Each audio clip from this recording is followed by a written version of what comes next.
Nagamma plan reverse అవ్వడంతో నాగమ్మకి అంతులేని కోపం అయితే వచ్చేస్తుంది. దానికి తగ్గట్టు రజనీని ఫుల్గా మార్చేస్తుంది వెన్నెల. నాగమ్మ ఎలా రెడీ అవుతుందో అలా రజనీని రెడీ చేసి చక్కగా పట్టుచీర కట్టి నగలు అవన్నీ వేసి, నువ్వు ఇంటి కోడలివి, నువ్వెందుకు అత్త పనిదానిలాగా ఉండాలి అని అయితే చెప్పి రజనీని రెడీ చేస్తుంది.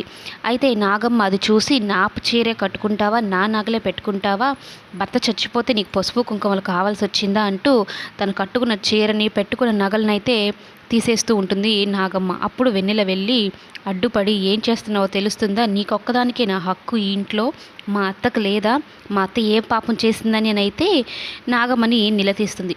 ఈ ఇంట్లో నీకెంత హక్కు ఉందో మా అత్తకు కూడా అంతే హక్కు ఉంది. నువ్వు ఒక్కదానివే పట్టు చీరలు కట్టుకొని నగలు సింగారించుకొని ఇంట్లో తిరుగుదాం అనుకుంటున్నావా? అది ఇక మీదటి నుంచి జరగదు. మా అత్త కూడా నీకు మళ్ళీ మా ఇంట్లో లక్ష్మీదేవుల్లాగా కళకళలాడుతూ తిరుగుతూ ఉండాలి. ఇది కాదని ఏమన్నా చేశావంటే నువ్వు ఏదైతే కోరుకుంటున్నావో అది నీ దగ్గర నుంచి దూరం అవుతుందని అయితే ఒక హింట్ ఇచ్చి మరీ వార్నింగ్ ఇస్తుంది. దెబ్బతో నాగమ్మ నోరు మూసుకొని షాక్ అయ్యి ఇది వెన్నెలనే కళ్ళప్పగించి చూస్తూ ఉంటుంది.